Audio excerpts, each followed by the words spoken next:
We are the Bowmen Podcast. The Bowmen is the iconic story of an incident from the First World War trenches. Faced with inevitable death and defeat, a battalion of English soldiers is saved by the mysterious and miraculous intervention of St. George and a company of English bowmen who had last fought at Agincourt.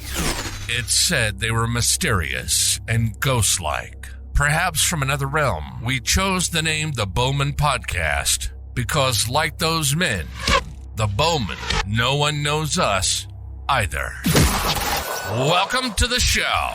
We are indeed the Bowmen Podcast.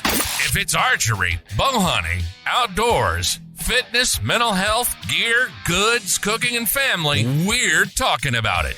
We're pumped, so let's do it. Welcome to the Bowmen Podcast. And now your hosts, Paul Romano Jr. of Romano Outdoors, including bowman Josh Miller of Triple Point, Troy Forrester of Greenlight, Caleb Bateman, and Cedric O'Hara of C2 Media. The Bowmen Podcast.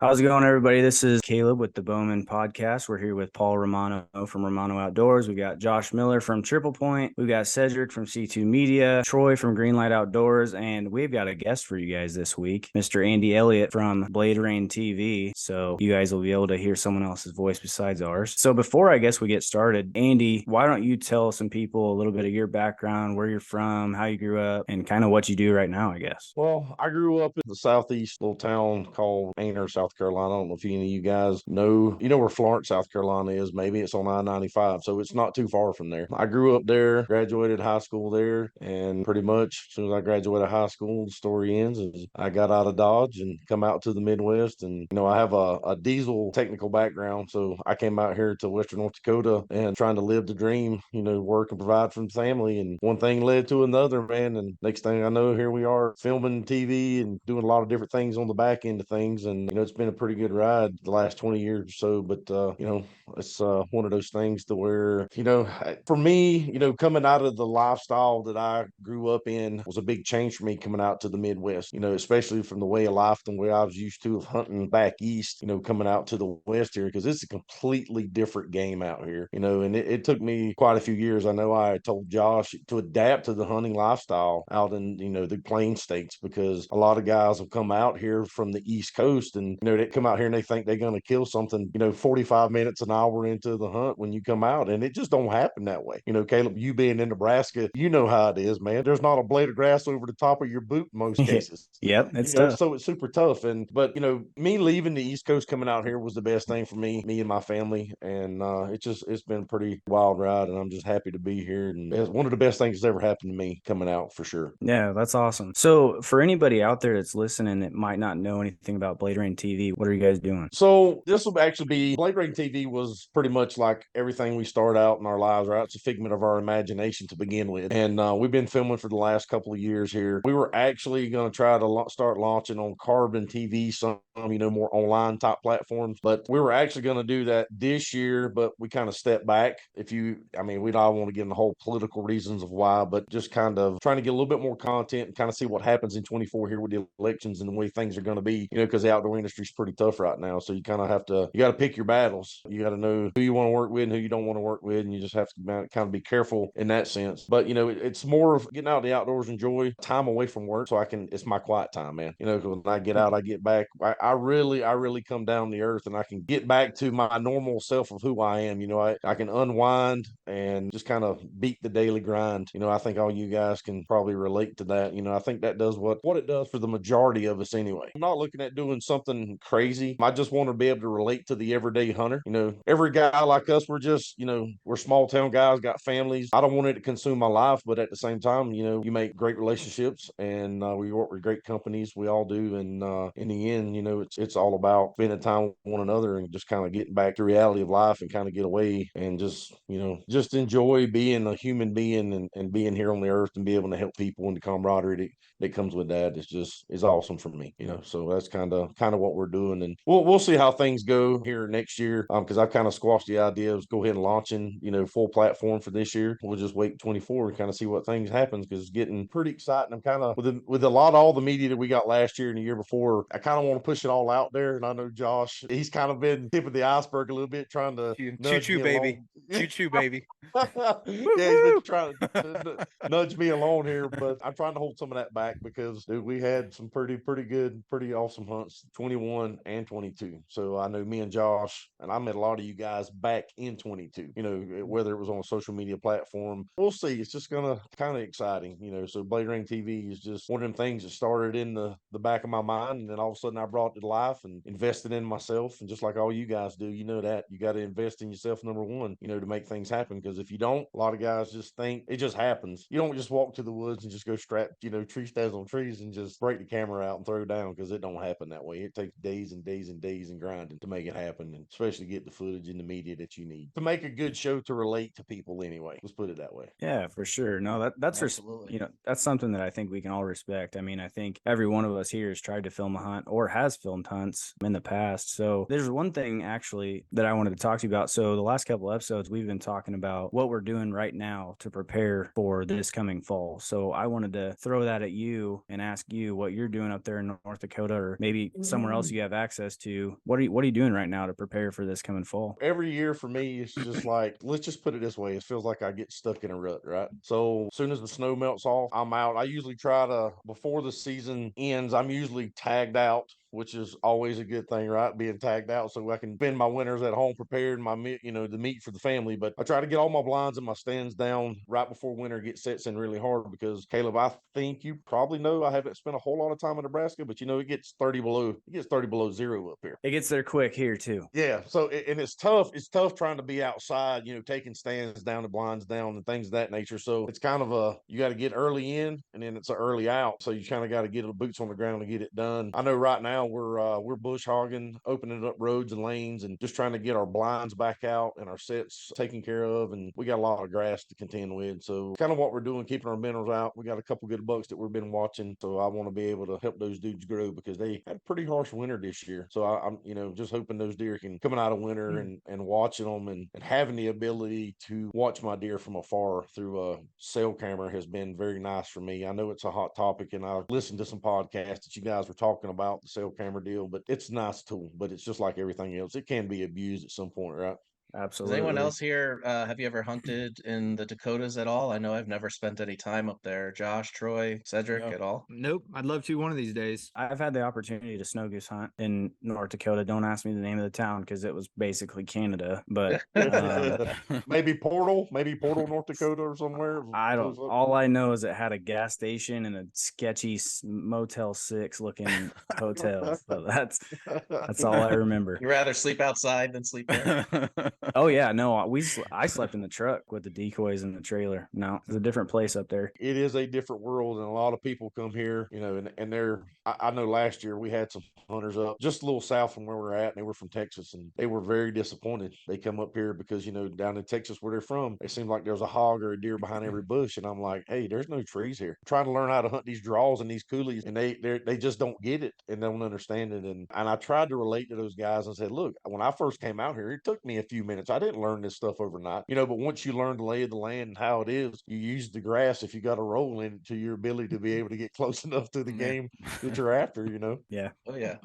That's something else. So just real quick, I want to take a minute before we get into some more questions here. But episode 4 dropped today. Guys, take a look at the final product that came out. Start listening to it. I was listening listened to it earlier. a little bit. Yeah. Will do. I had Brandy listening to it when we were making dinner, and I got so sidetracked with the kids. But yeah, we started watching or listening. Yeah, it took a minute to get back. We had a lot of editing to do, and then the computer crashed on the editor's side, so we almost lost the whole episode. So then he had to redo it. So it's finally out there, episode 4, and then we have it up on YouTube as well, the video version. This episode 5, when we launch it, it will have some commercial ads in it. It's going to have a commercial ad for Triple Point and Josh and his company out there, and then the video version as well halfway through. So we'll start getting some promotions through there. So anyone listening want to add into that, please reach out to us and we'll get you on there. So Cedric, real quick, man, how you doing So, down there? dude, we're doing good, man. It's groovy down here. We got a little bit of rain, like you guys are saying. Today it's like, it's like 65 and sunny. Man, it's a beautiful day in the Ozarks for sure. So I took about a 4-hour nap before we got on today. So I am primed and ready to go. I don't know what that is. I'm primed and ready to go, man. I like how you said primed and ready to go. That's pretty Yeah, nice. yeah, Oh, you- yeah. yep, you gotta throw that out there. Slipping that in. Gotta throw that Ironic, out I there, think man. not. Yeah. He's got that plug out there. Your rest comes in tomorrow, along with Troy's bow. So Yeah, I'm super get all jazzed that about tightened that. up. Sweet. Yeah, I can't We'll wait for get that. So I'm itching over here. And Caleb, yours comes in the mail. You should get yours tomorrow. Yep, it's in Lincoln right now. It's really hard not to go break into the post office and get it myself. I've already got one, so I reckon I can wait. But so we got the new Revics rolling out everywhere for this year and this team Bowmen. So we're gonna be putting that to the test along with some other products out there from Bear, Trophy Ridge, Hamsky, G5, amongst others. So Troy, what do you got, man? I see you're outside again. Yes, I'm Your outside. permanent background. Yeah. You don't want me to go inside. Make bleed in there. Get up and run away. Are you another raccoon? Oh, or- well, as long as we're after dark, I think we'll be all right. My house has been under attack lately. I don't know if you watched that video I posted where I explained what happened to my toe, but it was right here, right in this backyard where it went down a few days ago. And, I came out on top. You don't always win every single battle. I came out with a few injuries, but there's no more threat. Dude, your house is like the Alamo right now. Well, within the last 4 days, I've trapped 2, shot 1 by the burn pile on the other side of the pond, and then shot 1 off the back porch here. So, and there's more because they got the deer sticks out of the live traps last night and didn't get caught. So Don't be wasting those deer sticks. they're playing with me a little bit, Not but Not the deer you got to protect your livestock and chickens. You got a new old Ohio license plate door on the coop to keep the coons out, and we're doing what we got to do. Have them out there and spotlight them. Yeah. Well, Right. I got thermals. They'll be broke out here pretty soon if I can't settle it on my own. Speaking of that, I'm going tomorrow night. I'm meeting up with some people from Jeremy and from New Blood, and we're going to go up out here in Bealton. We're going to do some coyote hunting at night with thermal. So we're going to go out around 9:30. We come back around 12. We'll get some video for you guys coming up. So that should be pretty fun. Bring them thermals out to North Dakota, man. You can put them to good use out here, brother. Oh yeah. Oh, Let's yeah. go. Let's do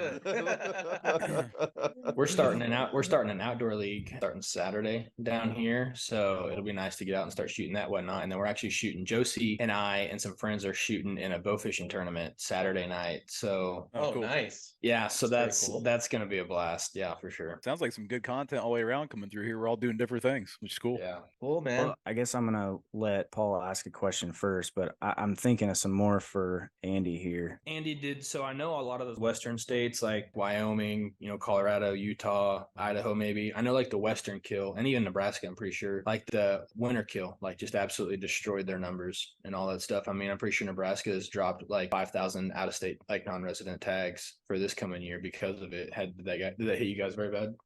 Actually, I haven't heard of anything far as over-the-counter bow tags, to believe it or not, because it's hard enough for me being a resident in state draw a tag. It's been 5 years since I've drew a rifle tag out of North Dakota. It's super hard to draw a rifle tag, but far as the over-counter bow tag, I haven't heard anything. We were pushing back and fighting on this CWD issue, the state here, and it's been a battle with them. We're trying to stop the no baiting ban on the private land and push back pretty hard with Hunter Nation, and finally got legislation to pass it. That pretty much on public ground they can dictate what they want to, but on private ground up here it's just like, hey, you guys can't tell us what to do on our own private ground.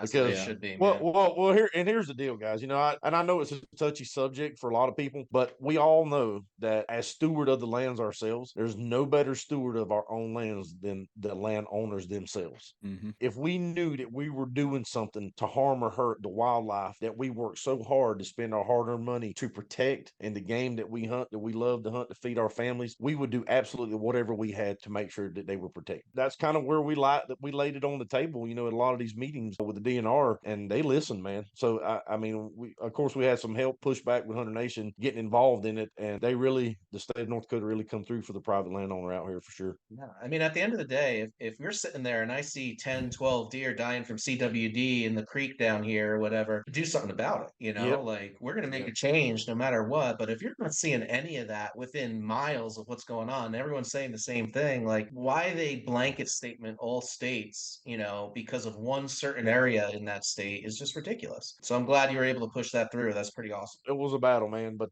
they were trying to do that here. They were trying to blanket everything, but and I'm not going to say, here 2 years ago when we had that severe drought, that's what really pushed the tip of the CWD. Because I mean the deer were drinking stagnant water, and then there was no fresh water because we get no rain for months and months when we needed it. And that once they drink that from that water and they get that bug, man, it's usually within 24 hours. It's over. It's game over. So there was a lot of ranchers, that they were going in and pumping fresh water in irrigation ponds and draws, and we have ditches that they pump water in to take them to different sources, to the beach, to the corn, or whatever. But we were trying to keep those full, do everything that we could. But unfortunately, it was just a battle trying to fight the drought and the heat. It was a big ordeal. But certain areas got hit worse than others. That's all I really can say about that. And the DNR, the biggest thing for me, I had a problem with. I told him, I said, none of you guys, I said, you're not backing this up by sound science. I said, ain't nobody been out on my door and on my neighbor's door or any other door for that matter to ask to come on our properties and look, to see if we could take a hand count and look and see how many deer we could find dead. I mean, we were the ones that was out in the field, disking the fields, plowing the fields, feeding the deer, walking the grounds, picking up horns, doing things. I mean, we knew what we had that was, that died and didn't die, so I mean, that's why I say we are our own stewards of the land that we own and we manage. No, and there's nobody else going to be able to tell us any different. I mean, that's my opinion, but I think there's a lot of people who can agree with that. Yeah, I know for me, being here in Ohio, we don't have really an issue here with that. But I think, what you said, Andy, this common frame of mind of the hunter, the landowner, politicians, at the end of the day, I still feel like probably you do, if we just continue doing what we're doing, which is being good stewards, being good people, not going at people so much, because I think sometimes that's real counterproductive, but yet educate them. Yep. This is what we're doing. This is why we're doing it. And it's protect the wildlife, not to hurt the wildlife. We're here to protect the wildlife so we can continue hunting. You're right, Josh. Dead on the money, man. I mean, we work so hard to protect the things that we love, right? It's no different in our family. I consider them deer out there my kids. They do feed us, but it's just we work hard, and I want to see my money, hard-earned money, go to good use. That's kind of where we give the pushback up here, because there's a lot of hard-headed people up here. Well, I think that's a good key statement right there, is your hard-earned money going to good use. Because I mean, every one of us pays for hunting licenses and fishing licenses and tags and out of state and in state and this and that, and I mean stamps for this and stamps for that. I mean, we pay our taxes for our wages, plus we pay to go out and hunt and enjoy the great outdoors that we all love. So right. I think that right there is one of the best statements. I mean, our hard-earned money, we put it straight out of our pockets right back into the wildlife that we chase.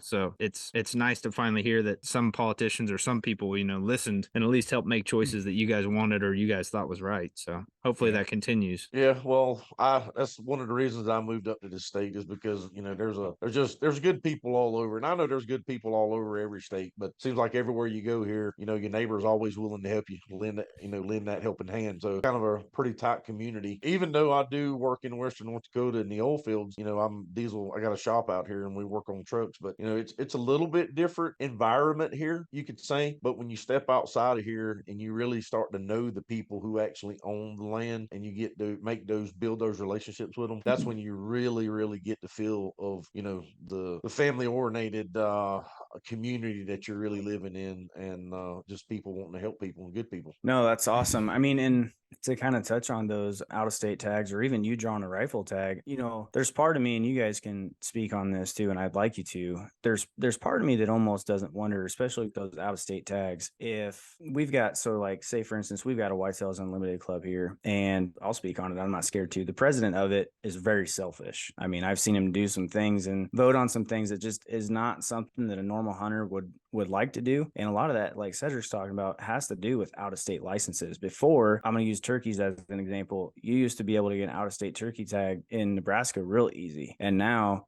they just keep going by the thousands away. And a lot of that has to do with some of what this guy's doing and some of now his friends are doing. Do you notice that at all up there in North Dakota? I know you said you don't really see it that much, but like with the rifle tags, was it that hard always, or has it just recently become difficult? I mean, No, it's Caleb, it's been that hard always. I when I first got here back in 2006, when I come up to Dakotas, talked to a lot of locals that were here, that grew up here, and they said it's always been super hard to draw rifle tags. And I don't understand why, being a resident of this state, it is so hard, but it is super hard. And I don't, it's just like everywhere else. They only issue so many tags every year, and you almost can swear that sometimes it's like you guys are picking and choosing who you want to give these tags to, because sometimes it feels that way, because you put in, and then finally bam, you get one, and then it's like, dude, it's just game on, because if you don't feel it, it ain't gonna happen for another 5 or 6 years. It's just like putting in for elk tags out here. We have elk in North Dakota, we have Dall sheep here, we got antelope here, and moose. So it's a once in a lifetime deal. You put in for them every year, and if you draw that tag, it's boots on the ground. Everything else is going to stop, because you'll never get another opportunity, never, at that tag. A deer tag's a little different, but I don't know how the state manages, from year to year, because of course, if I draw a rifle tag this year, good and well that I'm not going to draw one next year, or probably the next or the year after. It is crazy. Yeah. And a lot of guys get upset when I tell them that, because they go, man, I really want to come hunting out there. And I'm like, dude, if you want to come to North Dakota, or either South Dakota, because South Dakota, I know this year limited their out of state tags. I go down and hunt with my buddy Dirk down at Hell's Canyon, and I was lucky enough I scored pretty good in South Dakota this year, with it only being a few hours away. Drew a rifle tag 2 instances out of there, and got my archery tag for my antelope and my buck. So I kind of scored pretty good in South Dakota this year, so I can't complain. But I gotta take it where I can take it, right? I saw something that South Dakota, like if you draw a non-resident bow tag, you have to hunt them. That's for private land only. Is that? Yes. Then you're knocking on doors. There's a lot of good people, but I tell you, there's some people that they might have a 3,000-4,000 acre ranch, but if they don't know you, it's the liability of it anymore.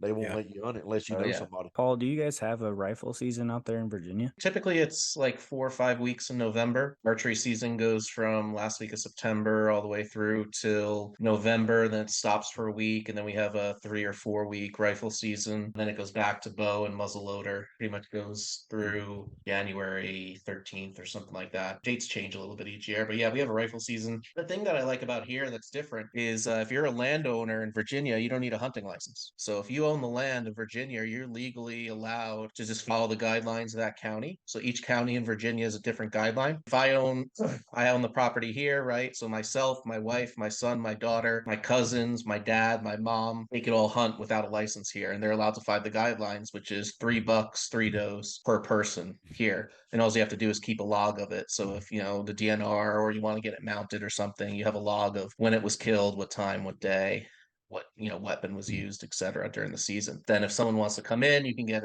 all the tags are over the counter. There's no lottery. The only lottery we have is for, honestly, I don't even put in for it, because it's the second year and it's just such a racket. It's just like elk in Pennsylvania. It's such a racket. Those people that pay off the highest bidder gets it, and then when you see the draw numbers that come out, like my draw number in the DNR is like 6,500,000 whatever, and they're on like number 1 through every one of them that's drawn starts with 1. I'm like, okay, so in one lifetime maybe my son will get it, and it's just like, come on, you're really just picking from that? They're picking the high rollers, or the high rollers kids, and good for those people that get it. That's awesome. They're shooting some really monsters out here, but it's the only thing that I don't like about Virginia. So like if I own property in Rappahannock County, I own property in Culpeper County, if I own property in Fauquier County, then I'm allowed their limit in each county. If I own 3 properties in 3 different counties, I can get 20 something deer in a season.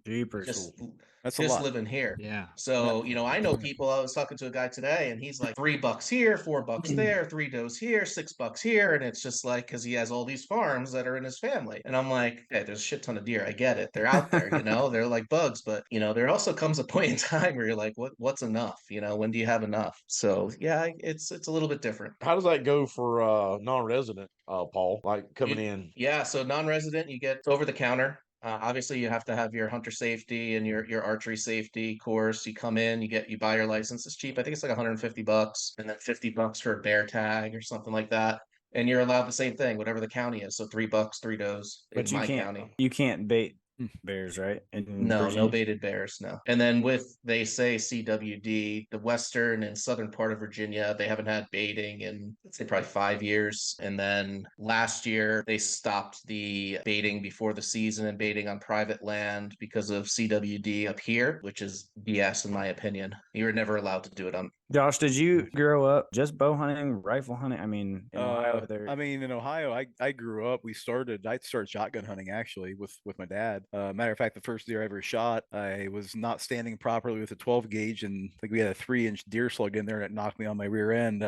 Shot it was a yearling, but got her, and he made me do the whole thing. He's like, well, boy, you shot it, now you field dress it. And so that was my first trying to breathe through my nose or breathe through my mouth and not smell everything, and it's funny because I was thinking Ohio as we were talking about this, and Paul was mentioning all these numbers of deer that you can take down there in Virginia. I don't know exactly how I feel about it here in Ohio, but I'll tell you this right now: it's been pretty much my entire life that I've been able to hunt 1 buck and 2 does. Pretty much where I live, I shoot 3 deer a year. Our family probably can use fully 2 deer. The third is kind of, that's when you start giving out to friends and family, I think. But for me, I'm not against the 1 buck rule. I know a lot of guys don't like it, but I'll tell you, it's given us some real big deer here in Ohio, because what it makes me do is it makes me think before I get that itchy finger. You know what I'm saying? It makes me really think and consider, what deer am I taking? Like the buck I shot last year, I probably wouldn't have shot him. He scored like 145-ish in that neighborhood. Beautiful deer, split brows. I like the Shot deer him any day of the week. but I knew better. There were many bigger deer on the farm I was hunting, but it was a Clovis. It was the first good buck I had a chance at mature wise to take with a broadhead that I created. And I think the 1 buck rule is probably pretty good for us here in Ohio. Troy, I don't know how you feel about it. I mean, I personally think it helps with management, obviously, and there's other states, that have had the point rules or the size rules where you can't shoot them unless they have X amount of antlers showing. But I mean, I personally like it here. I agree with you on that. I think it makes people think twice about what they're shooting, and they don't just go running crazy. But yeah, like you said, with the number of deers, I mean, last year I shot 2 does and a buck, and that's fed my family all the red meat we wanted all year long. So I think it helps. I think having that 1 buck limit helps. But when Paul was talking about harvesting that many bucks, I might have to go make a trip to Virginia. That sounded fun. My bags is already packed. Let's go. It sounded cheap too compared to half baby. the tags. Being originally from Kansas, I've been looking at going back, and I should have kept my residency when I was still in the military, or bought a permanent life tag or something there, or hunting license there or something, because now for me to go back and hunt, I think if you are a family member of a landowner, it's cheaper. You can buy, it's like a discounted out of state tag. But for me, I mean, I was looking last year, and I think it was almost $500 for me to go back and try and shoot a whitetail, and I had like less than 48 hours to hunt. So I wasn't going to do that, but I was able to get, my younger brother and I went out, and he was able to harvest a nice little buck. But yeah, just a normal blue collar family, through with a brand new infant and everything else. I can't just afford to drop $500 on out of state tag here and hope for this there and hope for that there. It just doesn't make sense. But here in Ohio, fortunately, there's a lot of deer to hunt. And as long as you're, ethical about it, you can go harvest as many as you need to feed your family. Yeah. I grew up in New York, and we were always 1 buck and 1 doe, and then you would put in for an extra doe tag if you needed to. But if you shot a buck during bow season, you turn your tag back in, and they give you another one for rifle season during that. So you're allowed one per season. That was a pretty cool way. But I would say, like, coming down here and understanding a little bit of what is going on and how it's run. At first, I was a little apprehensive about it because it seems like a lot of people can shoot a lot of deer. Then I got to thinking about it like the way we grew up, where it was like you had to wait till you were 12, and then you had to take hunter safety, and then you had to bow hunt till you were 14, and then you had to take a bow hunter class, and then like all this stuff where my son, I own the land. My son is 8 years old. He can hunt with me any day he wants, and he can shoot whatever he wants because he's my son. There's no restriction on it. So he can go out in youth season on public land or any land. But if I own the land on opening day, he can come with me and shoot a deer, which if I feel he's mature enough to do that, then that's great. And I think that's great exposure as well. And then also, if you did have multiple properties and you were in the not the business of, but the mentality of kind of pulling your deer, so to say, you can take $2 off this property, that property, and there's no bucks on this property, so we're going to shoot does here. So I guess it kind of works if you're managing it that way. It's nice because you still get to be choosy in what you want, but there's no pressure. So I think it takes the pressure off of, oh my God, I can only get 1 or 2 deer. I have to get this or that, where, I have 3 months of, if I want to shoot it, I can shoot it, and I think you can do that anywhere, whether it's 3 points up or, spread wider than their ear, whatever it is, like there's different restrictions, but here it's like the pressure's gone, if you want to wait for a trophy, wait for a trophy. If you want something for me, get it for me. So it's interesting. I guess people look at it different ways, but that's how I perceive it. That's kind of funny. So as you were talking about that, it actually reminded me, we were in kind of a rant in high school. A buddy of mine got his hands on some beer or something from his dad, or stole it from his dad. I don't know what, but we had this foreign exchange student, and he was from, I think he was Germany. I don't know, somewhere over in Europe. Well, over there, they can start drinking whenever. They're like, whenever your parents say that you can drink, you can drink. Yeah. So when we were like, hey, you should come over and drink some beer with us, he's like, why? But it's kind of the same way with deer. Like if you get a ridiculous amount of, if you're a landowner in Virginia and you get a ridiculous amount of tags, or pretty much, I'm not going to say unlimited deer, but you're not as apt to pull that trigger or shoot as many deer because, I don't know, maybe that's how it works. Maybe it's not. But growing up in Southwest Iowa, we didn't have a rifle season when I was younger. There's no such thing. Like you could get 1 buck and 1 doe with bow, and then you could only do 1 gun season. So there was 2 muzzleloader seasons. You had an early and a late, and then you had 2 shotgun seasons, shotgun 1 and shotgun 2. And you had to pick which one you were going to do. You could not do more than 1 gun season. So it was a little bit different for me. But Cedric, what's it like down there in Missouri where you're at? So for a non-resident, it's probably honestly one of the cheaper states you can hunt. I mean, I know that Ohio, I go there and hunt every year, and Ohio is actually cheaper than Missouri, but Missouri's still pretty cheap for a non-resident. You're probably looking at like $200 some. I don't know the exact amount, but $200 some. But anyways, for a resident, you're allowed to shoot $2. You can shoot 1. So our bow season comes in September 15th through January 15th. You can hunt that whole time with your bow, even during rifle season. Rifle season usually rolls in about November 11th, peak of the rut, which is a whole nother topic. But rifle season rolls in about November 11th and I think it lasts 10 days. So you can shoot 1 buck prior to gun season with your bow, and then you can shoot 1 buck during gun season with a rifle if you want to, or you can use your bow. If you use your bow, you have to tag it with your rifle tag. But if you aren't successful during rifle season, then you can shoot a 2nd buck after rifle season with your bow, or you can wait till your alternative methods and stuff like that, December-ish time frame, your black powder, things like that. So that's, as far as like regs and stuff go, that's what it's like here.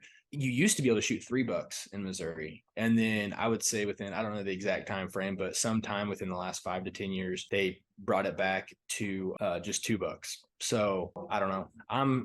I personally would like if we went to a 1 buck state. I'm just gonna be real honest with you, and I know there's a lot of people that will disagree with me 100%. But like Josh and Troy were saying, I mean, I've hunted in Ohio where for residents it's a 1 buck state. My in-laws have 200 acres out there that I hunt on every year, and it's magical. I mean, I passed a 150-inch 10 point that was easily probably a 4-year-old because I was chasing a 194-inch, just mega.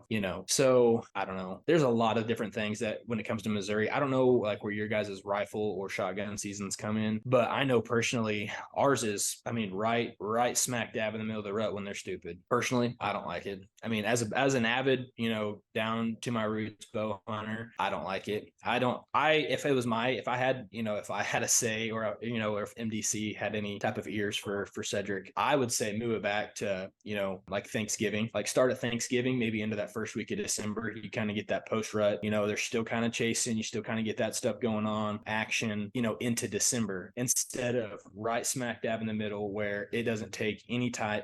Let's just be real. It doesn't take anything to go out and shoot, just a mega during the rut with a rifle. It doesn't. So, and I know there's a lot of guys that that's the only time they have to hunt. And I'm not knocking that at all. But I think when you talk about from a herd management standpoint, growing big deer, I mean, northern Missouri, it's that's right up there with the pinnacle as far as, you're going to shoot giants. Your Nebraska's, your Kansas's, your Iowa's, northern Missouri. Like, you can shoot a mega up there. But when you start getting down here into like southern Missouri, where we don't have as many crops, they're feeding on acorns most of the time. That's where your herd management really shows, right? So, I mean, if you've got quite a few big deer or whatnot on camera or whatever, but you've got a rifle season right smack dab in the middle of the time that they're being dumb, I don't know.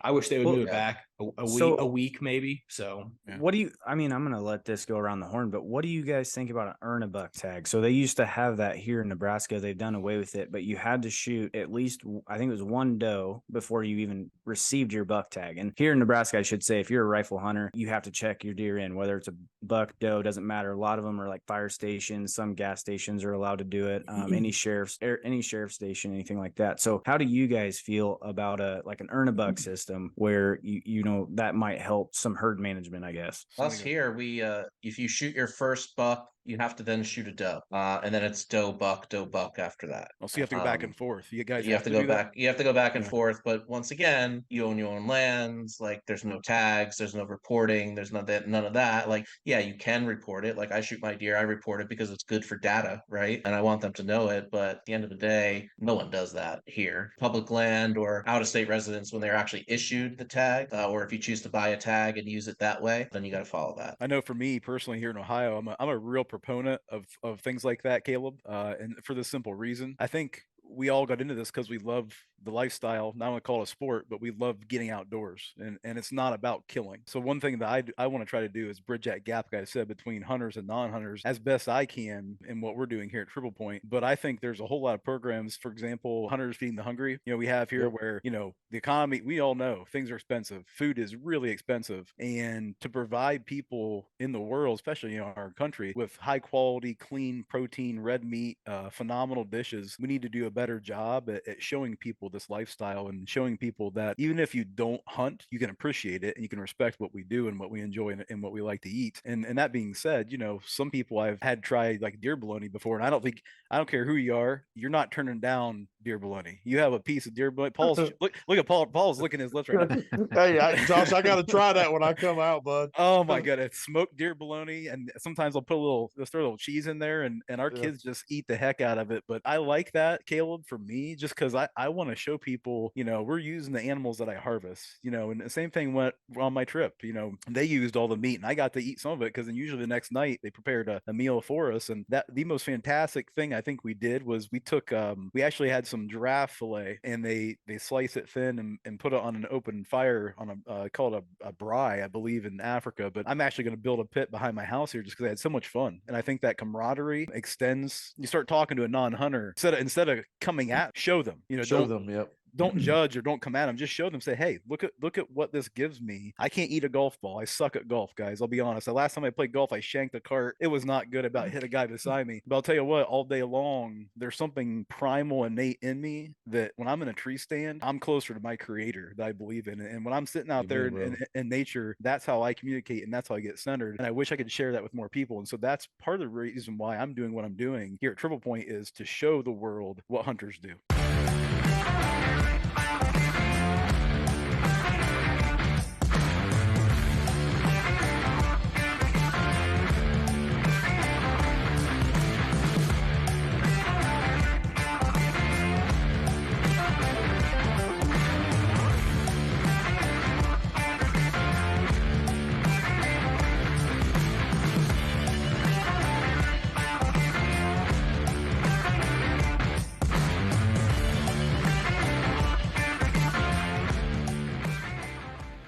Yeah, and I can agree with Josh wholeheartedly on that, and you guys all can probably relate to where I'm going to go with this story. But just like I'd said before, when I was a little kid going hunting with my dad, I was too young. We're pheasant and quail hunting, and I couldn't carry a shotgun. I was too young and couldn't hardly see over the CRP, and I'm sitting there looking. And some of the best memories I have are, we used to leave the house at whatever time it was in the morning when I got woke up, and I'd get in the truck and I'd fall asleep in the truck. And then I'd get woke up at some random town where we're meeting up with all his buddies out in the middle of nowhere, Kansas. And we'd go inside and eat as much biscuits and gravy as we could. And they'd drink coffee and BS for, 45 minutes till the sun came up, and then we'd go hunt all day long. But it's just like Josh said, here in Ohio, I mean, if you come to my house and I take you hunting, whether we harvest an animal or not, it's going to be an experience you're going to remember for the rest of your life. And if you do end up, with the grace of harvesting an animal, it's something you'll never forget, and it'll get you hooked. But not only do you go out and have that camaraderie with somebody, and you experience that, and the woods come alive around you, which you can all understand, whether you're in the woods or out on the prairie or whatever. When you're out there and nothing knows you're there and everything's acting the way it should without any human interference, it's a beautiful thing. And then you come home and you eat good if you come to my house. You know what I mean? I'm going to feed you something that I found, that I harvested in the woods, and I got a freezer full of trail bologna inside, just like Josh said, and I got deer sticks and steaks and Better not be raccoon. no raccoon. No potted possum. They don't deserve deer sticks. Keep the tenderloins, the tenderloins backstraps don't last too long, but I do got a couple stashed away for special occasions, but there's just something about it. Like you said, if you're able to provide, not only for your family, some people think that's silly to talk about, but there's something to showing your kids and showing the people around you, that where their food comes from. And it's not just Walmart or Kroger's or wherever, but if you can go out and teach them, this is the circle of life, if you will. This is nature. Let's harvest this animal. Let's respect it. Let's use every bit of it that we can. And then you go home and enjoy it. You get it made into trail bologna with hot pepper cheese in it, and you just, enjoy yourself. It's great. I was just going to hit on what Troy said there for a moment. Going out and making a harvest is awesome. When you take guys out that's first timers, you just go out there and a lot of them, you find that they want to be talkative, while you're out there. And it's just like your kid, it takes me back to when I was, 6, 7 years old, and you go out in a duck boat in the river, and your dad's just like, son, be quiet. Son, be quiet. Because scare the fish away. You're going to scare the fish away. You want to, there's something magical about just sitting there and then just enjoying and watching the sunrise or the sunset. And a lot of guys, they hit on, I didn't go out, I didn't harvest anything today. And I'm like, I get more out of it just sitting there, being one with nature, just watching the sunset or the sunrise, and just, it brings you to life. And that's what I tell guys. I like to share that with new people, and because they get to see what we see. And then when you can actually show them, like, hey, look, yeah, we're out here, we're hunters. This is why we do what we do. But look, we become one with nature, and they start to see that, and it starts to bring it kind of livens their soul. One starts to see why we do what we do. We came from the earth. We're going to go back to the earth. So why wouldn't we want to enjoy and partake in that, right? Absolutely. Exactly. Well, I think 100%. the first thing I feel too about you guys, I want you to respond to this too, because this is just my personal perspective. But the very first thing, I guess, people need to understand, we're out hunting. I don't know how many days I hunt whitetail here in Ohio a year, but it's a lot, especially last year with doing what I'm doing now. And I released, I don't know how many, I harvested 3. A crossbow in front of Caleb, but I shot a doe with a crossbow. I shot a buck with a vertical bow, and I think another doe with a vertical. I can't remember right now, but anyway, I might release 3 arrows per year, maybe. Sometimes I release 1 per year, and people think we're just out like samurai sword and everything and shooting everything, and it's like a rain of arrows coming down at the wildlife, and that's not true at all. You're surgical in your approach, you're calculated. Maybe you'll get 1 good shot per year, and the first thing I feel after taking a harvest, I'm telling boys, I feel regret. I feel regret for that animal's life, because I know what that animal's going to provide for my family, and that's just me. I feel you, Josh. I know what you mean, brother. It's not regret for hunting, but understand what I'm saying there.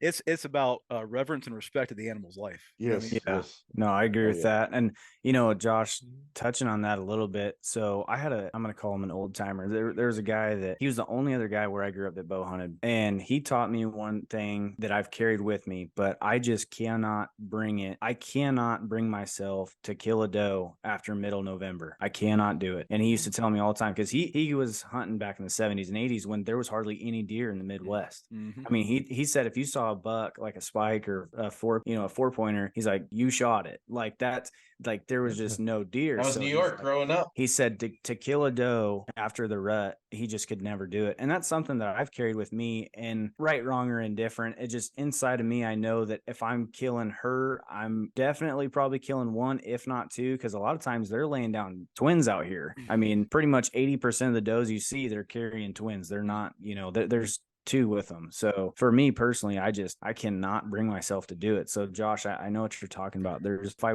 was to shoot a doe after, so let's say in the first week of December, I think I just feel terrible about myself, but that's just, it's better to get them early anyways. That way you ain't cold while you're hunting them. Yeah. Here in they extended this year. They usually in the northern area and by DC and Northern Virginia, you can hunt them year round. But here in my area last year, they extended doe season till March. And it's just like, have you ever gutted a deer in March? Especially a doe, like you're taking it out, Yeah. leaving it aside, and then doing the Yeah. rest of it. Like Yeah. it's like no, Yeah, I can't. don't need the meat that bad. Yeah. I can't do it. So yeah, can't I do it. agree with you with that. Especially growing up in New York, like I said a million times, like we shot spikes like this, and it was a monster. You sit in the woods for a week, you saw one deer, So to shoot the one deer that you saw come by, it's. Speaking of that guy, I guess he kind of took me in because my dad was really just a gun hunter. He didn't really know anything about bow hunting. So he didn't, when he told this guy that I was really wanting to bow hunt, he kind of took me in, and I'll never forget. He took me into his house and he was kind of showing me some of his gear and stuff like that. The biggest deer he ever killed was maybe 115. And I mean, back then that was just huge, right? Like that was, you might as a well monster for me growing up. Yeah, you might as well have considered that a world record. And he was really well known all over the county for shooting that deer. And now people think of Iowa, they think Iowa, right? Like 200s, stuff like that. But man, but it does, like, looking back on him and things that he taught me is a lot about what you guys are talking about. It's not so much how big the antlers are, but about the experience. And Amen, he made it very clear that I had it pretty good because we're talking like early 2000s when this was all going on. And he was telling me, like, back in the 80s, man, if you saw 3 or 4 deer during shotgun season, that was a big deal. So we're very blessed at this point to have the population that we have, especially where I'm at. I don't know, I can't speak for you guys, but I definitely want to keep it that way. I mean, I've got plenty of kids coming up that want to deer hunt and turkey hunt and stuff like that, so I want to preserve that. And so yeah, it's definitely something that I think about when I'm out there myself. And do I really want to take that deer at that given moment, or do I want to let that deer go on and repopulate and all that fun stuff? So I respect that, because I think what you're saying is, this idea of, if I shoot it now, it's not going to help replenish or populate the deer population. But I think one big thing all bow hunters probably have talked about, and I don't know if we have yet on here, but it's a good question. I think everybody has a personal line with what animals they want to bow hunt, and there are some animals that they don't have interest in bow hunting. And I think that depending on what kind of bow hunter you are, we all are like that. Caleb, you just hit on it. I don't want to shoot a doe this time of year. I just don't feel right doing that. Yeah, I can't do it. And I'll tell you right now, I personally have no interest in hunting a lion. I don't want to hunt a lion. I just don't. It's a predator that I don't want to hunt. Now, a lot of people do, and I respect them if they want to, but a lion's something that I don't have interest in hunting. Wait a minute, mountain lion or King of the jungle? I was gonna say, because mountain lion hunting is pretty fun. Yeah, no, I could say. Hold on a minute now. It depends on where we're hunting mountain lion at. Yeah. Let me just clear that up. You hunt mountain lion over in Idaho, it's a whole different story. You just, from one canyon to the next, you're just like, seriously, I got to go down in that. And if you go in it, you got to come out. Oh, my mountain lion hunting experiences have been pretty rough, and I can't speak for everybody, but I haven't been able to harvest a cat yet. I've been after one for 3 years, a particular tom that we've been trying to get, but it's been over in Idaho. And for the ones who've hunted Idaho, they know how it is. It's either straight up or straight down. It's bad. It's bad. There's no in between. And it's just like, this last year when we packed that elk out, it's just like, it's like you're crawling back to the truck. You're just begging for mercy. It's like, is this over with yet? And you're like, no. It's like, and then everybody's going, hey, can I have a piece of that elk meat? And you're like, no, because you don't understand what I had to do. It humbles that, right? It humbles you, man. It humbles you big time. Yes. It really does. I mean, it'll humble you fast for sure. Andy, is there a hunt? I mean, we've been talking a little bit about all over, but is there a hunt that you haven't done that you really want to do? Believe it or not, in state or out, well, in country or out of country, or does it really matter? Both. Doesn't matter. So, I've talked to Josh a little bit about this because I've never been over to Africa hunting, right? So I think the whole Africa thing is pretty cool. Their way of life and their culture is a lot different, of course, than what we're used to here in the States. So if I do get a chance to go over there, if my schedule allows me to, I think the one animal that I would really love to go after of all the animals that are there are the kudu in Africa. That would be one cool animal there. And I would say here, probably in the United States, probably Roosevelt elk. that would probably be right on top of my list there. The tags are pretty hard to draw. I know last year that bull that I killed out of Oregon, he was there in the Columbia unit, but I did draw another Oregon bull tag, believe it or not, for this year for the Hepburn unit, Nice. which is north of that unit. Yes. Yeah, we Very should be able to cool. get some Roosevelts out of there. Yeah. Yeah, well, so we're gonna see what happens. It's archery. The last year's tag was a rifle tag. I mean, I could have took my bow, but I looked at the outfitter and I'm like, look, I know we got very limited time. Let's get this done. So we got in there and got her done. And the bull that I ended up tagging wasn't the bull that we were after. It don't never seem to happen that way, right? The one you're after always gets away. But when he stood up, dude, it was just like game on. You knew right then and there it was time to lay the hammer down. And all I was waiting on was the guy to let me know. Yeah. Once he give me the green light, it was over with, all over with the crime. Shoot, baby.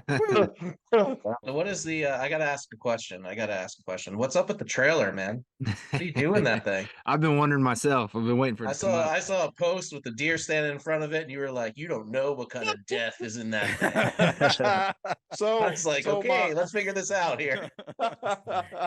So that my travel trailer is pretty much set up. So whenever I get ready to go out to Oregon or Idaho bear hunting, which I'm getting ready to take off here, it depends on how the bear's acting at the end of the week here, maybe the first next. I'm set up, ready to rock and roll. I could pull that thing up on the mountain and open the door and set camp up in just a few hours. So that's kind of how I got it. The few pictures that you guys have probably seen on social media, I usually keep it this time of the year once winter's over and it warms up. I keep it on location down at the river. So I kind of keep, all my equipment's in there so I don't have to drag it back and forth. But, I kind of got it labeled up. Everybody, I'm going down the road. It's like all eyes on me, man. And it was like, should have thought about that before I done it. But it's like, it's pretty cool to be able to get it out there. For the ones of us small guys that are just trying to enjoy life and get out there and make things happen. It's been a great conversation piece with people along the way. You bump it, you stop in the motel, sleep at a motel. Depends on if my wife's with me or not, because most of the time if she's not, I'm usually camping out in the wilderness. It's either 13 hours straight over and 13 hours back, or 8-hour a day drive and you stop, camp out at the motel for the night. It just depends on the situation. But that's kind of what I do with my trailer, man. I try to keep it everything that I possibly can in there so I can open the doors and throw down at any moment's notice.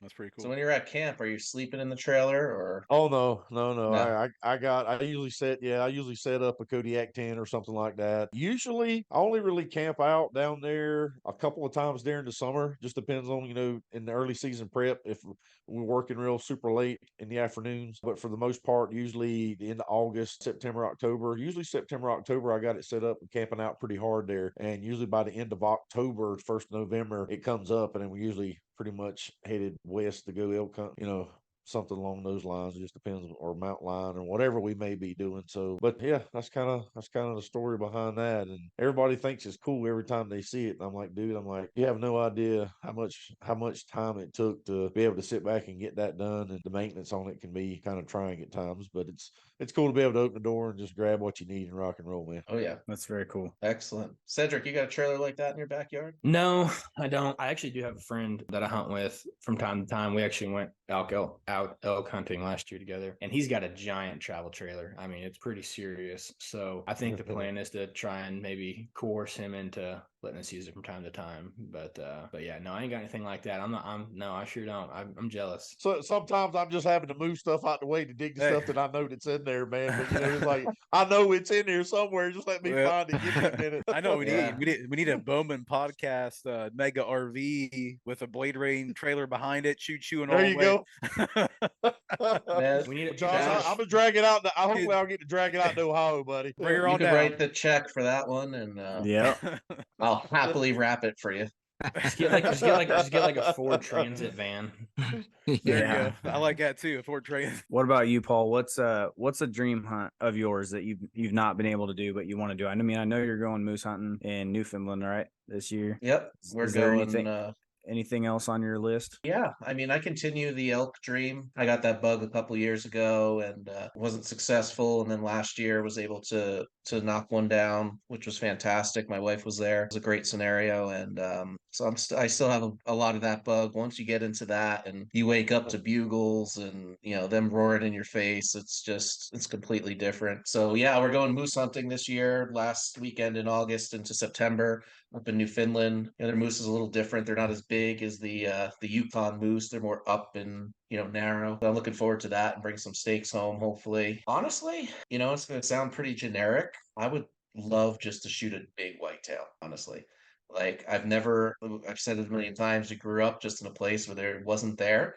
And we watched, videos all the time in hunting camp. And that was the dream, going out in the woods every day, that you'd see something big come out. I was fortunate enough to shoot a 150 8-pointer, but he's really a 10-pointer in New York. And I got a couple 130s, but nothing, not a mega giant. I'm not talking 200 plus. That's once in a lifetime if you're ever lucky. But, something, high 150s and up, I would love to shoot something like that. So I spent a lot of time in Illinois and Ohio and just wasn't able to connect. I saw one 2 years ago in Illinois that had to be 220 plus, just double beams, 8 points on this side with a double beam on the inside, and then 9 points on this side, like short tines, but just like one of those ones that went out and just long double beams. It was amazing. It's I'd love to go over to Africa and do something like that, but honestly, it's when we've talked about this before, it's that balance of kids and family and having that time where, they want to go on vacation and you want to spend time with family. And,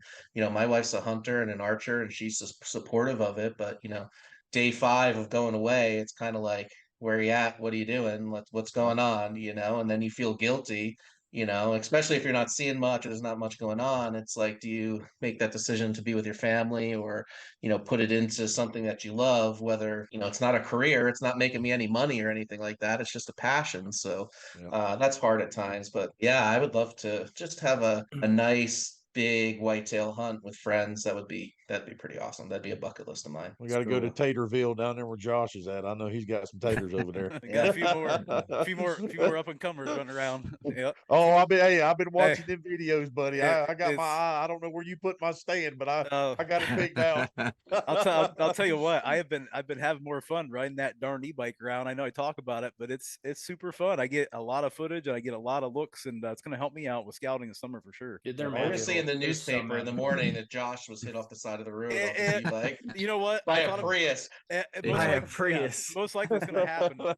There's a couple of roads, but they're fairly busy. The road I usually ride is not at all, but like there's a couple of roads to get to that place where it's pretty busy. And I can tell you, I've looked by my shoulder a few times now. That's for sure. Touching on like dream hunts and stuff like that, my number one is probably it's probably a tie between a wild Utah bison or something like that. I think that'd be sweet. I know they have some in South Dakota too that you can chase. And then I really want a coastal grizzly really bad. I think that'd be big old coastal brown bear. I think that'd be pretty sweet. But as far as whitetail hunting goes, Paul, like every time people start talking about big whitetail and stuff, like I cannot get Kansas out of my mind. I mean, you guys saw the deer that I shot down there in 2020, man. Like the deer just built different down there. I don't care what anybody says. It's the funnest state that I've ever hunted for whitetail, man. They're just different. Like, I don't know, Troy, I don't know why you ever left, but man, those deer just built different in Kansas. They are by far the most turned on whitetails I've ever hunted for sure. How hard is the tags to get there in Kansas? I mean, I've never hunted down there.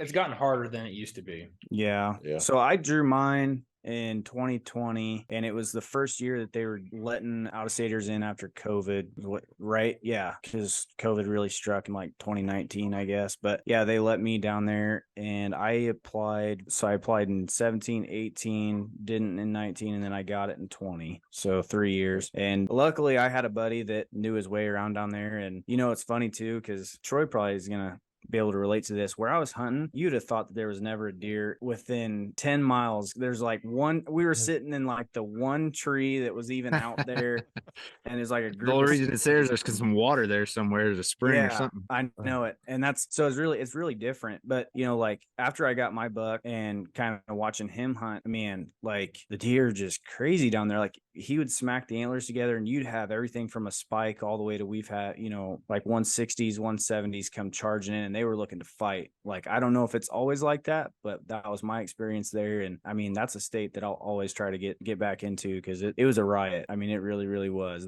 Those deer just act completely different. You'd think that they're a whole different species down there. They're just, it's insane. Well, I know that horn rattling deal, man. I've done some of that back east when I was younger, just experiment with it. And I've had my entire career and times that I've hunted whitetail from the southeast up to the Midwest up here, I think I've only ever had one buck to actually come into the horns. I've never had. That's something I've never had a lot of success with. I've tried it, done different things, but the deer out here in the upper Midwest, they react different to stuff like that. You can watch them. You watch two bucks go at it, and the other crowd just standing over there looking at them two, like, look at them two dummies, going at it. But they stand around. They don't really come in like whitetail do, And I guess I'm more referencing the mule deer now because I've gotten so used to hunting mule deer, not whitetail, because we've lost a lot of our whitetail here. So, but even the whitetail, when we had good populations of whitetail, they just didn't seem really to commit to the rattling thing, So it's just, I don't know. It's just, I guess it just depends on where you're at in the country. I know it works different in places, but it's kind of my experience with it. I was gonna say, come out here about the last 2 weeks, October. Josh, I'm waiting on my phone call, buddy. It's an open invite, It's an open invite. I know, brother. I know. It's tough this year. Schedules are tight. I understand. I didn't realize how tight they were going to be. And then we were talking that last, and I'm like, dude, like, okay, I got South Dakota. I got to get my tags up here. I got Oregon. I got to get over to Montana. It's just like, it's crazy, So I'm definitely going to try to figure something out, brother. I know we'll figure it out as we get closer to time here, but I definitely want to get out there and hunt with you guys. No doubt. Sounds like a blast, man. Cedric, what were you going to say? I was just going to say, Andy, don't you guys have a velvet season out there? We do. Yeah, so when our season opens up, you got usually about here end of August, you got roughly less than 2 weeks if you want to be able to bag a velvet buck, because they come out of velvet pretty fast. But I watch you guys and I envy. I know I've seen Josh and a lot of other guys do it, shed hunt a lot. And I don't think guys realize it up here in the upper Midwest. And I'm not sure about down in Nebraska, Caleb, but our deer doesn't drop their headgear here at the same time that they seem to do, further east. I mean, I was getting bucks on trail camera, just believe it or not, right at the end of winter as spring was coming on, it still had hair gear that hadn't dropped yet. So it was crazy because I watched these deer time and time again. So I know when they're dropping their gear, I know when they're growing their gear, but they seem to drop and grow pretty fast in between here. There's not a big gap in between the season, but yeah, you have a chance to be able to harvest a velvet buck, but you gotta get in there that late August when it opens up and make it happen. Usually the first week, if not, they're going to be coming off. Cedric, you guys don't have velvet season in Missouri, right? No, we don't. No. Sadly, no, we don't. I think the closest state Kentucky does. Kentucky, but I've heard that there's a big push out in Oklahoma for them to look at bringing in a velvet season before too long. Hopefully that'd be sweet. And that's an over the counter state. So yep. Oklahoma's a sleeper state, man. Like Joey. So Cedric and I are going to be going down to Oklahoma in January to hunt late season. And man, Joey and his wife, it's just every year they're putting down something that's 150s, 160s or better. It just, it's one of those states that people just don't really talk a whole lot about, but they're going to start. But like even states like Kentucky, they've really blown up. I mean, Kentucky, golly, some of the deer that are coming out of Kentucky are just crazy. Yeah, my uncle lives in Kentucky and he's got a bunch of property there and they hunt. They're getting a 160 to 180 every year, if not two. Where's it down in Oklahoma? You said they got elk down there. I found that out. That kind of blew my mind. And this is one thing that I will get to the U.S. Fish and Wildlife is they have done a really good job. For listeners out there that don't know this, elk actually used to be more abundant around the country than whitetail deer. Whitetail deer really weren't the cream of the crop. It was the bison and the elk. So I think the U.S. Fish and Wildlife have done a really good job. I mean, we've got some elk here in Nebraska. They're not handing out very many tags, but we've got some world-class elk. Like the first season we had open, a lady killed one that was like 407 with a rifle. I mean, that's a freaking giant. So that's a monster, dude. Oklahoma's starting to get Kansas is getting Nebraska. I hope they do start going further east. I know Pennsylvania and Kentucky and places like that are starting to open up seasons. Virginia, Missouri's got them. We got a season now. Yeah, I think that's awesome. I really do. I think, and there's two reasons why I think that. Number one is because if you are that type of guy that might not be in the best of shape, they can go out and run the mountains of Utah or Idaho or Montana, any places like that, it gives you the opportunity to not quite hunt them like whitetail, but pretty close. But the other thing too, for us whitetail hunters in the Midwest that have been kind of spoiled on whitetail, now it gives us something else to chase and think about too. And it kind of takes a little bit of that pressure off those whitetail, because now you're thinking about something else other than just whitetail. Or like here, I guess we have mule deer also. But yeah, super excited to get down to Oklahoma with Cedric and Joey and see what we can't put down there. But yeah, here in Nebraska, it's pretty, I'm not going to say it's easy to kill a deer with velvet, because nothing's ever easy, but you're more likely to kill them with velvet on here out west when they're super patternable. I mean, it's almost just as bad as them being in the rut. They don't really know that deer season started or anything like that, so they're a little bit easier to get on top of. As far as calling some of these states like sleeper states, do you think that they're sleeper states, or do you think that just as we've evolved kind of as a hunting society and taken more pride, I guess, in land management, getting mineral out, passing on deer, herd management, doe ratio, stuff like that, it's just now kind of, it's all kind of starting to rise to the top. You know what I mean? Well, I also think states are overhunted. Like Illinois was the big state Golden Triangle since the 90s, early 90s. And, I've gone out there the past 5-6 years, and yeah, you could shoot a nice buck if you see one, and that's the thing is if you see deer. But the one thing about out there is if you see a deer or you hear a deer coming, it's going to be a buck. That's the difference between there and anywhere else. But yeah, I think it's a testament to practices, to, DNR or whatever they call it, wherever they are, putting in regulations to control burns, landowner practices. I'm a firm believer in mineral and feeding during harsh winters and stuff like that. Like in Utah and Montana and Colorado this year, they should have been dropping hay bales and straw on the side of the mountains. Like, I mean, they should have just taken that advantage and done it. But, that's just my opinion. I think some of those sleeper states that we call them are just, they're states that we wouldn't have thought of previously because of the importance and focus on the other states like Iowa, Illinois, Ohio, and they've been overlooked. And quite frankly, my family has lived in Kentucky for years, and it's always been like that. I mean, the wall's the testament to it. So I just think it's just finally getting out there that, you can go to Kentucky and get a good farm, and you can bait and you can do whatever you want, and you can get yourself a world-class animal. Oklahoma, same thing. Yeah, I agree with you 100% about what they should have been at least maybe trying to do. I don't know, out west where they were getting all the snow. I'm pretty sure, I can't remember what state it was. I don't know what state it was, so I'm not even gonna try to guess, but I want to say they got like 90 feet of snow over the winter. Like 90 feet, legitimately 90 feet of snow. I mean, how do you, as an animal, how do you survive through that? You know what I mean?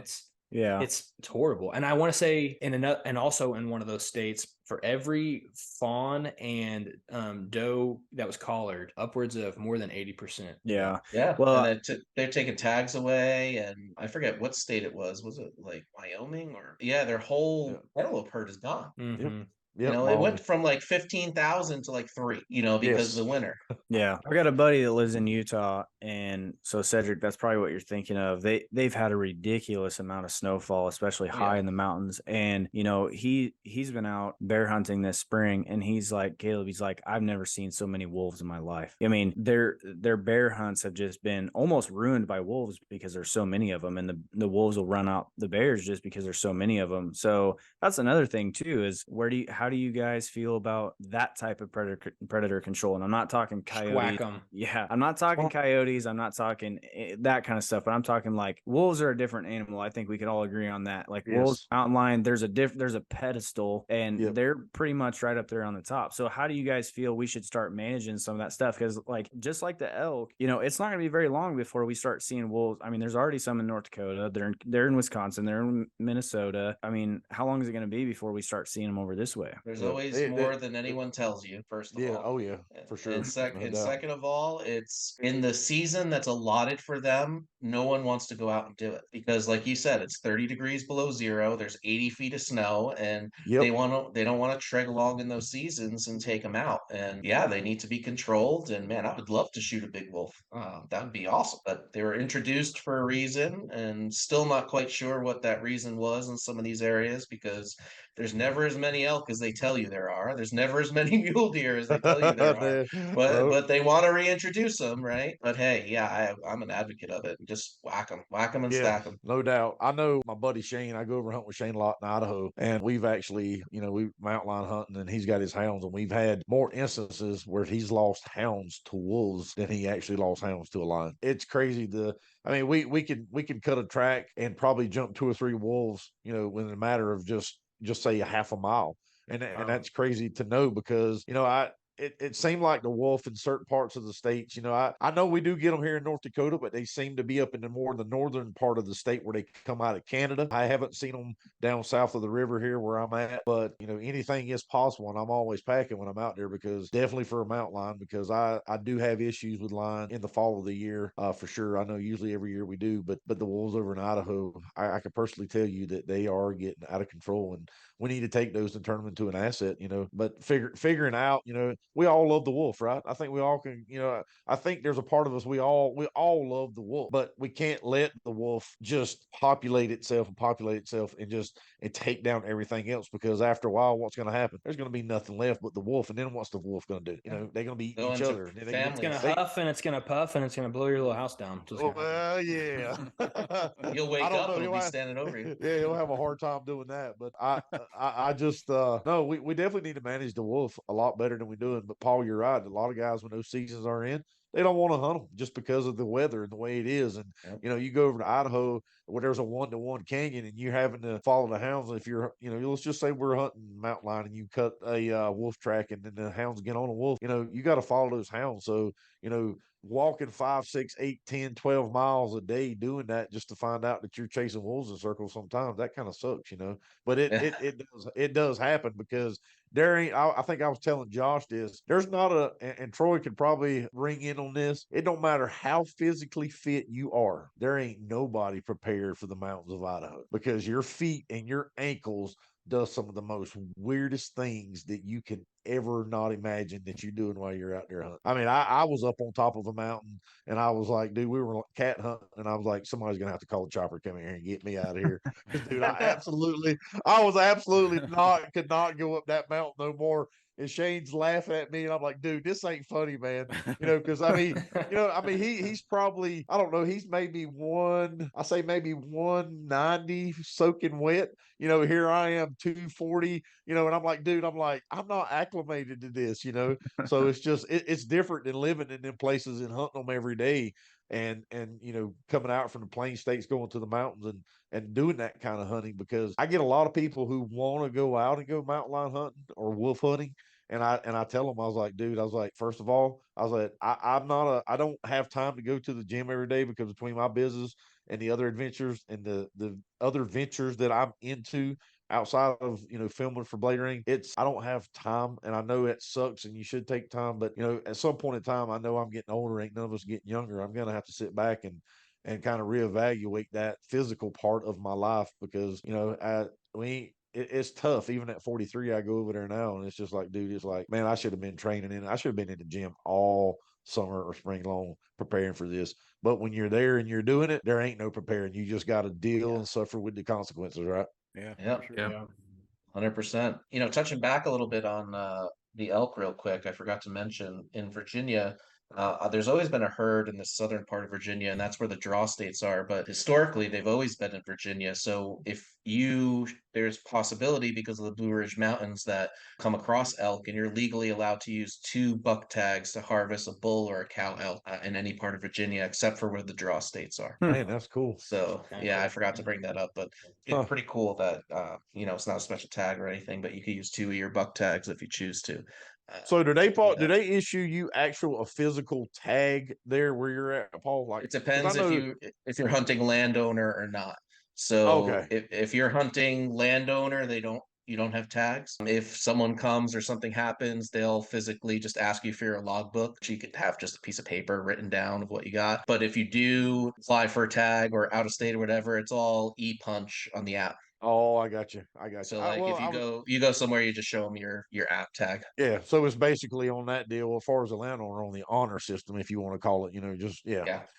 Yeah, because I know growing up in South Carolina, up until I know my brother, he still lives there. I'm not exactly sure when they implemented it, but here, I want to say probably at least maybe 3 years ago, they started issuing actual physical tags like we have out here. Yeah. So if you don't, you have to be in possession of a tag, which, the good old boys there, they run hounds and do all kinds of things. So you don't never know how many deer they've actually killed throughout the year. Yeah. So I get it and I understand it, but I just figured I'd ask that question because there's a lot of people out there that's let's just face it, that they're not honest. They just go out and they Yep. take and take and take and take, and they don't know when to stop. So that's Yeah. pretty cool that they trust hunters to be able to do that, especially private landowners. That's cool. Yeah, and even as a private landowner, the DEC or DNR, they're not allowed to come on private land. They have to physically call a police officer or issue a warrant to do it. Warrant. They're not Yep. allowed to come. So if someone says, "Oh, you're doing something on your land," like in New York, they just walk. They have more, they have more jurisdiction than police officers. They can go anywhere they wanted. Here, they're not allowed. Can you hunt land where you're at? If it's like here in North Dakota, if the land's not posted, even though you don't own the land, you can hunt it. So is it like that there where you're at? No, I got you. We have both posted and purple paint law. If it's not posted, it's deemed private. And then there's WMUs where you can physically, if public land, go and hunt there in the units. I got you. Well, I would never step on somebody, even though that's the way the laws are. I wasn't raised that way. I don't think any of us probably were, but I always try to get the landowner's permission. But some people get kind of squirrely about that. But I want to make sure the landowner knows that I'm there. I just don't feel right walking on somebody else's ground without having permission. Exactly. And I think there's seasons that it's easier to do that and kind of get caught off guard than others. Like if you're turkey hunting and you're shot gobble a turkey and you're running through the woods, like it's pretty easy to get like, oh shit, I'm on the neighbor's property. I didn't realize it, So we're whitetail around here, most people are stand blind. They're not really spot and stalking around here. Yeah. So that's a little bit easier. But I agree with you. Like even if we shoot something and it goes, through our two properties and across the neighbors, it's like, all right, well, I guess I'm coming out and going to knock on the neighbor's door. Like, before he shoots me. Yeah, right. I know we've been battling out here, this whole corner crossing thing, and I'm sure you guys have seen that. I know there's a lot of animosity around that, but where four corners meet, if you can hunt this corner of the land and that other two corners, I think that you're okay to cross it, but I just my opinion. But some people go yeah, some people go no, but all four of those corners have got to meet somewhere. So if you can hop corner to corner from a piece of land you're on to a piece of public ground, I think it should be done. But now you can. now you can. That's for sure. Yep. They that was pretty cool that they passed that. So that was the dumbest thing ever. That was a landowner that bought the land that was landlocked public land that when they sold that property, it was advertised as you have sole access to all this public land because of this corner and blah, blah, blah, blah, blah. And he was greedy and he was an outfitter and he was shooting big bulls off of it. And you know what? Well, he got caught. Like, he tried to sue him, whatever. And I mean, for me, God bless these people that crossed that corner and got a ladder and went over and did all this. I'd be dying. I'd be rolling to the field if I saw someone walking through with an 8-foot extension ladder to go up and over the corner of a fence crossing, to go after a bull. I'd be like, yeah, go. I'll hold it for you. But I mean, that was just, he's deeming his property was reduced by $7 million value because of the access to that land. Well, it's not yours. The real estate agent that put that in the thing, you were sold a dream. So, one day someone cashed in that dream and here you are. So, no, I get it. That's a touchy subject out here, man. Yeah, I'm sure it is. But I'm from New York, so we'd be dancing across that corner and like, come get me. Can you pull the bull across the corner without disturbing your land? Well, first let's just clear up.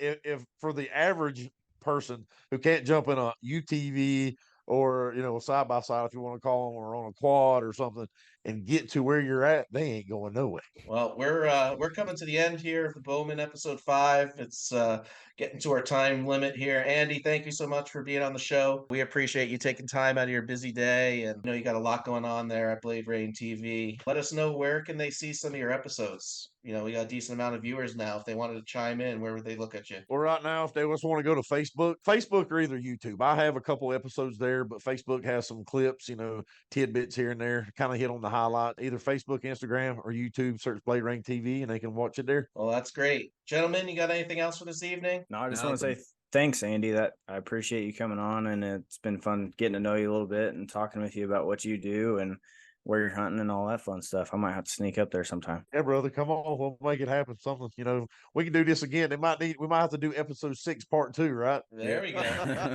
we can do that. You're more than welcome whenever you want. So we got more than enough room here. So we talk on some topics and we go down some rabbit holes, but I think it's all for the best. So, gentlemen, thank you all, and we'll catch you next week. You've been listening to the Bowmen Podcast. We love archery and bow hunting, anything outdoors. And we talk about fitness, mental health, gear, goods, cooking, and family. We hope you've enjoyed the show. We know we had a blast. We'll be back soon.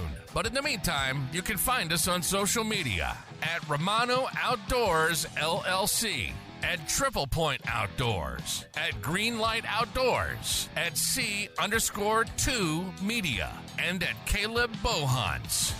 See you next time on the Bowmen Podcast.